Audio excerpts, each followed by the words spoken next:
Lance Corporal Tyler Southern is a great man. He has a big heart, and he has an amazing sense of humor.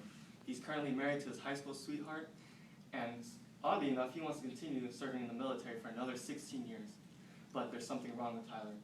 He's missing 3 of his limbs due to an IED explosion, or an improvised explosive device, during a tour in Afghanistan. In the NPR.org article of October 13, 2011, they retell the story of how the IED was so intense it ripped off the bottom half of his body and one of his arms and mangled the remaining one. He was soon rushed to a hospital, where they desperately tried to close off the bottom half of his veins in order to keep the blood from draining. He flatlined, but was soon stabilized and was eager to start rehabilitation. The HuffingtonPost.com article, written July 7th of 2011, reveals that the Pentagon released data that estimates around 683 American soldiers have died from IED explosions, and that 6,670 of them have been severely injured. There's innovative new technology called Sentinel, which is a pair of binoculars that has a camera attached to it, which scans the battlefield and feeds the information directly to the soldier's brain and utilizes it in order to pick out potential threats.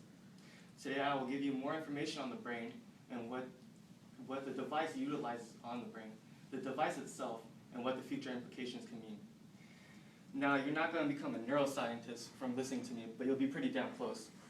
So, first off, the brain generates electrical signals called impulses. You can measure these impulses by using an EEG, or an electroencephalogram. Now, the U.S. Library of Medicine and National Institute of Health.org website, last updated June 28th of 2012, states that an EEG can be used to predict seizures or monitor health conditions such as abnormal changes in body chemistry that may affect the brain, other brain diseases such as Alzheimer's disease, confusion, head injuries, infections, and tumors. Now, oddly enough, the brain produces things called brainwaves. So now we're going to learn about them. The top 4 are beta, alpha, theta, and delta, or the #1 neurological science fraternity in Southern California. But the one we're most impressed about is the P300 brainwave. The BBC.com article, written on July 5th, 2012, states that the P300 is an unconscious brainwave that unconsciously recognizes a visual object and puts it into conscious recognition within 300 milliseconds. Now, in the Scientific Journal article, Brain Topography, Volume 12, Issue 1, written in 1999, stated that response time for the P300 to come to fruition is increased when there are more responses to choose from.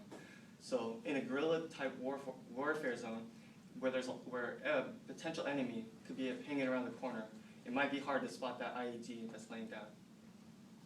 Also, in another scientific journal, Psychophysiology, Volume 16, Issue 9, 1982, which still holds true today, is that the P300 needs two events to occur before the subconscious is brought into the consciousness.